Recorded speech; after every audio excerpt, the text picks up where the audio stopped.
네, 안녕하십니까. 기초부터 시작하는 부수자 214자 정보강의 7번째 강의 시간입니다. 자, 우리가 지금까지 6번째까지 강의를 통해서 130자가 넘는 부수자를 배웠습니다. 자, 214자 중에서 이미 반을 넘었습니다.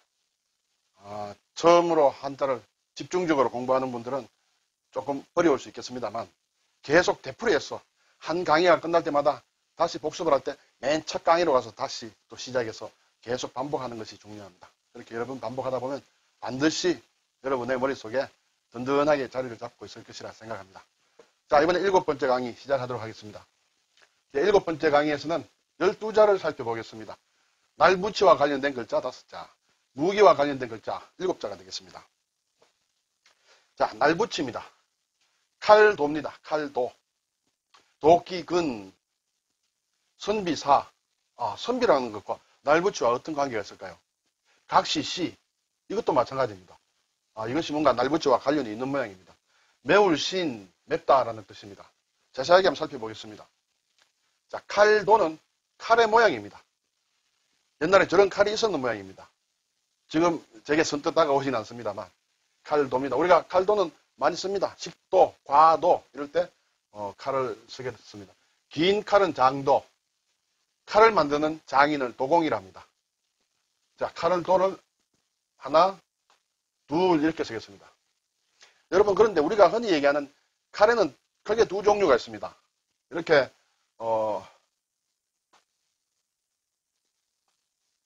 날이 이렇게 한쪽만 있는 것, 이런 것은 칼을 도라고 그럽니다. 그런데 칼이 이렇게 날이 이렇게 양쪽에 있는 것, 양쪽에 있는 칼은 우리가 검이라고 그럽니다. 나중에 이 검이라는 글자가 나오겠습니다만 칼날이 양쪽에 있는 것은 검이라 하고 칼날이 한쪽에 있는 것은 도라 합니다. 물론 반드시 식도만 그런 것은 아닙니다. 이렇게 긴 칼도 마찬가지입니다. 긴 칼도 여기 이렇게 한쪽에만 날이 있는 것은 도라고 합니다. 자, 우리가 앞에서 배운 숫자에서 배운 글자가 있었죠. 숫자에서 8팔이 있었습니다. 8팔은 8이라는 뜻보다 나눈다는 뜻이 있었습니다. 여기에 칼을 넣으면 칼로 나눈다는 뜻입니다. 그래서 나눌 분이라고 합니다. 분할한다. 예. 자, 우리가 옷의에서 옷의자가 이렇게 글자를 씁니다. 그런데 이것이 변으로 쓸 때는 이런 모양의 글자를 가지고 있습니다. 옷을 뜻합니다. 옷에 이렇게 칼이 있다. 자, 이건 어떻게 생각을 할 수 있을까요? 옷을 짓기 위해서, 옷을 만들기 위해서 처음으로 천을 자릅니다. 칼로. 그래서 옷을 짓기 위해서 칼로 자른다고 해서 처음으로 자를 때 쓰는 것으로 해서 처음초라고 합니다. 처음초. 자, 이 칼도가 다른 글자와 합쳐서 붓으로 쓰일 경우에 이렇게 새우 모양으로 이렇게 쓰는 경우가 있습니다. 이것이 서 있다고 해서 선칼도라고 합니다. 그리고 이 글자는 글자의 오른쪽에 방의 옴으로 칼도방이라고도 합니다. 자, 뒤에서 배우겠습니다만 이런 글자가 있습니다. 벼를 뜻하는 벼화입니다. 벼. 벼를 칼로 이렇게 베었습니다. 추수를 합니다. 추수를 하는데 벼를 잡고 이렇게 칼로 싹둑 뺍니다. 그럼 그 벼는 누구의 벼가 되죠? 네, 자기의 벼가 됩니다. 자기에게 이롭습니다. 그래서 이로리라고 합니다. 자, 그런데 칼로 베지 않고 딴 걸 보면 베기가 어렵겠습니다. 그냥 손으로 뜯는다든지 하는 것보다는 칼로 이렇게 베면 싹둑 뺄 수 있습니다. 날카롭다는 뜻도 있습니다. 그래서 이로울 리 또는 날카로울 리 그런 말도 있습니다.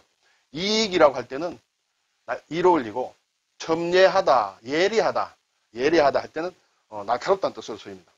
그때 쓰는 것이 이런 칼도방, 선칼도가 되겠습니다.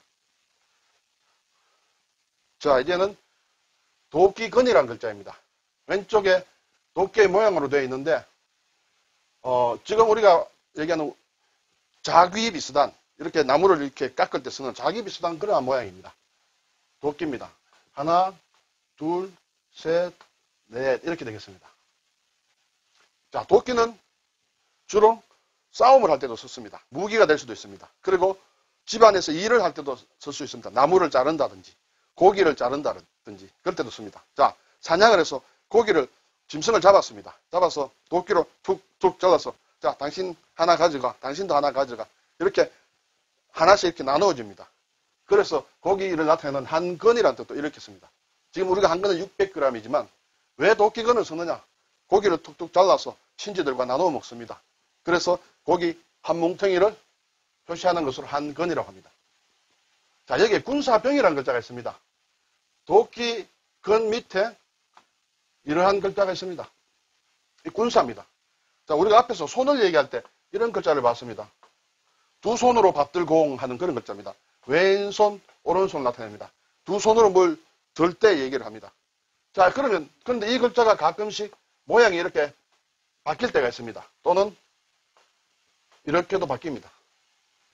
이 경우에 이렇게 됩니다. 그래서 이 부분은 두 손으로 받든다는 뜻입니다. 도끼를 두 손으로 잡고 있습니다. 무기를 들고 있는 사람입니다. 그래서 군인을 얘기하는 군사병입니다.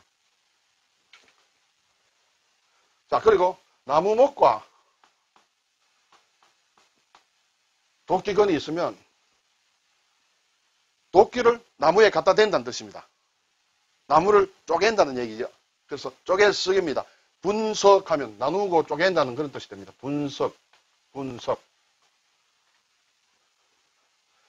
자, 아래는 선비사인데 선비사가 왜 날붙이와 관련이 있을까? 처음에 의문을 제기했습니다만 그림을 보니 답이 나왔습니다.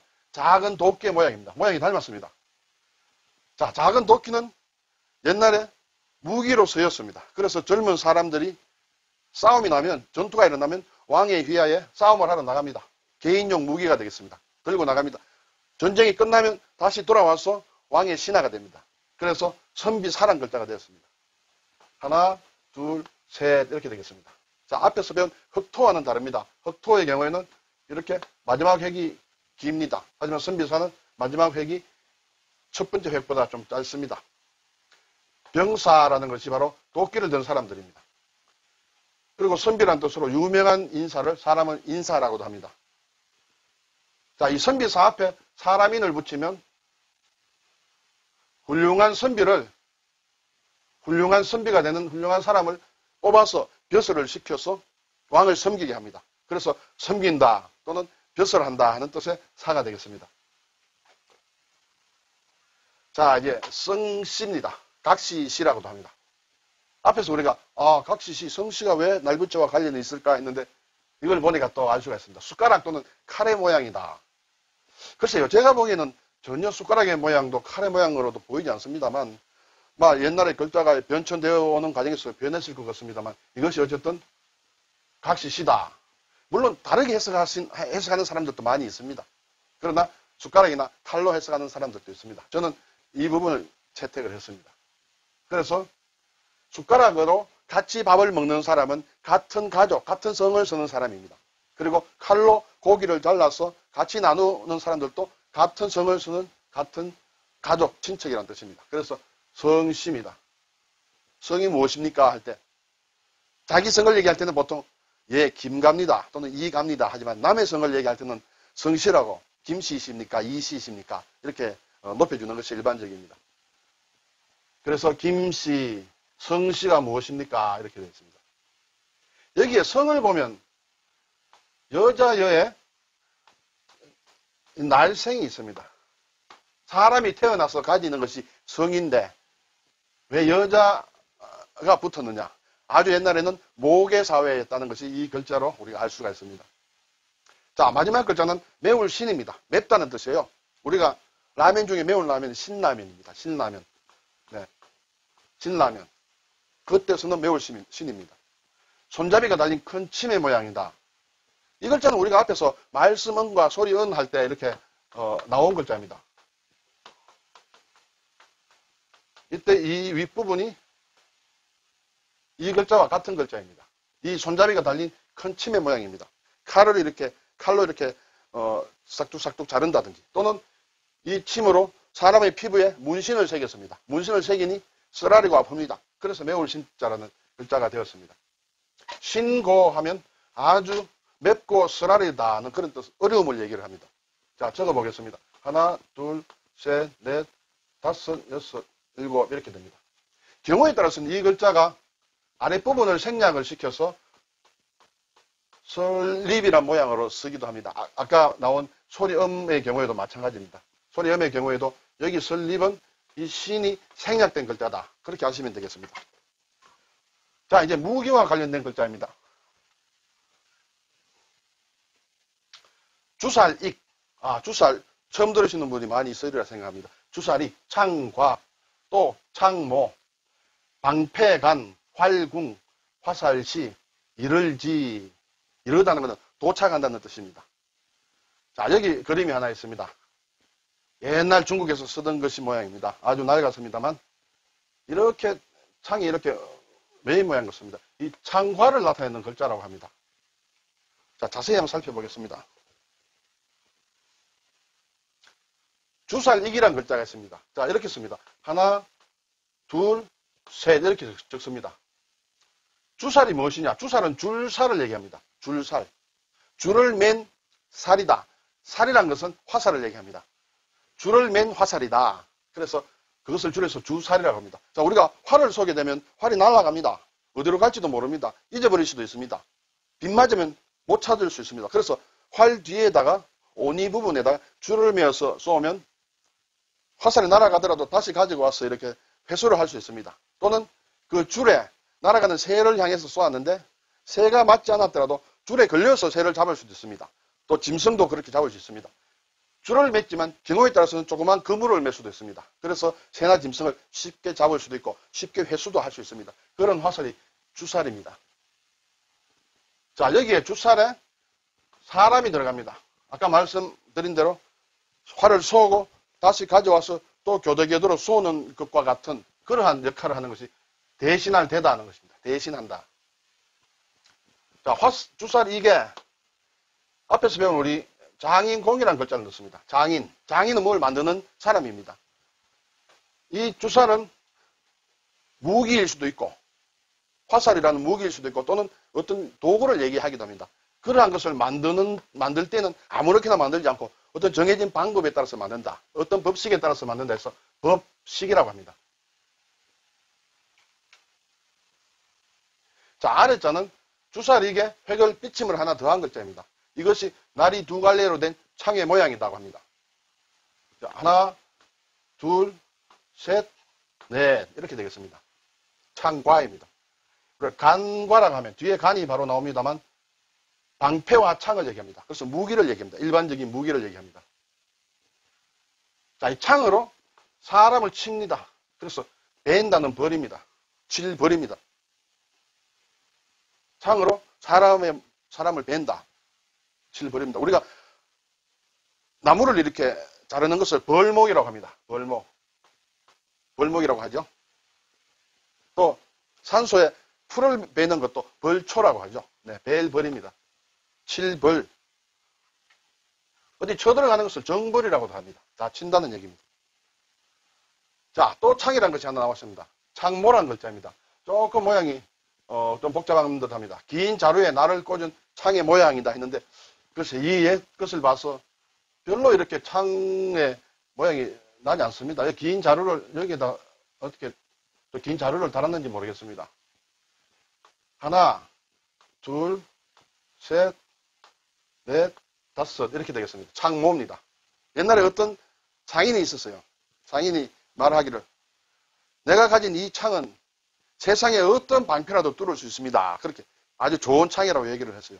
그러면서 또 옆에서 또 하나 물건을 내서 이것은 세상에 어떠한 날카로운 창이라도 다 막는 방패입니다. 이렇게 얘기를 했어요. 그러니까 옆에 있던 사람이 그 창으로 그 방패를 찌르면 어떻게 됩니까? 라고 물었어요. 좀 말하기가 어려워지겠죠? 그때 쓰는 말이 모순이라고 합니다. 여기에서는 모는 창을 뜻하고 수는 나중에 1800자 안에 들지 않습니다만 방패를 뜻하는 그런 글자입니다. 중국 고사에 나오는 이야기가 되겠습니다. 자, 이렇게 창이 있습니다. 창이 긴 자루에 날을 꽂은 창의 모양입니다. 여기에 다시 한번 나무목을 한번 대어보겠습니다. 자, 원래 이 자 자체가 긴 창입니다. 이런 긴 창에 다시 또 나무를 떼었습니다. 그럼 너무 길어서 이렇게 훌렁훌렁거립니다. 부드러울 유라는 그런 글자가 됩니다. 부드러울 유. 자, 유도할 때 또는 유수를 할 때, 그리고 사람의 성품이 온유하다 할 때는 다 이런 부드러울 유자를 씁니다. 또 유약하다 할 때도 이렇게 쓰겠습니다. 저는 재미있는 글자라고 생각이 됩니다만 여러분은 어떻습니까? 긴 창에 다시 나무를 댄 것이 너무 길어서 부드럽다. 이런. 자, 방패간, 이것도 방패라는 뜻의 글자입니다. 끝이 두 갈래인 창의 모양이다. 뭔가 창입니다. 창인데 끝이 두 갈래로 됐어요. 자, 그러면 이것은 창이니까 기본적으로 찌르는 것입니다. 창은 찌르는 것입니다. 그런데 방패는 막는 것입니다. 그래서 이것의 기본적인 기능은 막는 것입니다. 누가 이렇게 칼로 치거나 창으로 찌를 때 이 부분으로 막을 수 있겠습니다. 그리고 이것으로는 무기로서 찌를 수도 있습니다. 그래서 끝이 두 갈래인 창의 모양이지만 방패라는 뜻을 가지고 있습니다. 그래서 이 글자는 찌르기도 하고 막기도 하는 두 가지 반대되는 그런 역할을 하는 글자가 되겠습니다. 앞에서 나왔습니다만 간과하면 방패와 창, 그래서 무기를 뜻합니다. 간성이라면 성은 우리가 성을 쌓았을 때 쌓은 성을 얘기합니다. 외부의 침입을 막기 위해서 쌓은 성을 성이라는데 간성은 방패와 성을 얘기합니다. 이것은 국권이 지킨다는 뜻입니다. 그래서 국군은 우리나라의 간성이라고 할 때 그럴 때 이렇게 쓰고 있습니다. 자, 방패간이 찌르기도 하고 막기도 한다고 했습니다. 아주 더워요. 더워서 몸에서 땀이 납니다. 땀이 납니다. 물에서 삼수변을 적습니다. 몸 안에서 피부를 뚫고 나옵니다. 찌르고 나옵니다. 그것이 땀한입니다. 이때 방패간은 찌른다는 뜻입니다. 몸속의 수분이 피부를 뚫고 찌르고 밖으로 나오는 것이 땀입니다. 땀한입니다. 자, 그런데 우리 몸속의 장기 중에 밖에 여러 가지 독을 해독해가지고 몸을 지켜주는 것이 간입니다. 간. 여기 육다로를 있습니다. 몸을 뜻할 때 육다로를 씁니다. 육다로인데 우리 몸을 지킨다고 해서 그때는 간이 되겠습니다. 똑같은 방패가 들어갔습니다만 여기서는 찌른다는 뜻, 여기서는 막는다는 뜻이 있습니다. 참 재미있는 글자입니다. 자, 이제 활에 대한 글자입니다. 활의 몸체의 모양, 활장이라고 그럽니다. 활장, 활장의 모양입니다. 활궁입니다. 하나, 둘, 셋 이렇게 적습니다. 활궁입니다. 대한민국은 활이 세계에서 최고입니다. 양궁을 하든 올림픽이나 이런 월드컵 시합에서 양궁을, 여기서 양은 서양을 뜻합니다만 서양식 활로도 우리 대한민국이 남녀 항상 세계 1위죠. 우리나라의 전통적인 활은 국궁이라고 합니다. 우리가 얼마나 활을 잘 쏘았느냐, 우리 민족이 예로부터. 그래서 중국 사람들도 그렇고 우리나라 사람들은 동쪽에 사는데 우리나라 사람들은 큰 화살을 잘 쏘았다 해서 이렇게 글자가 모양이 안 좋습니다.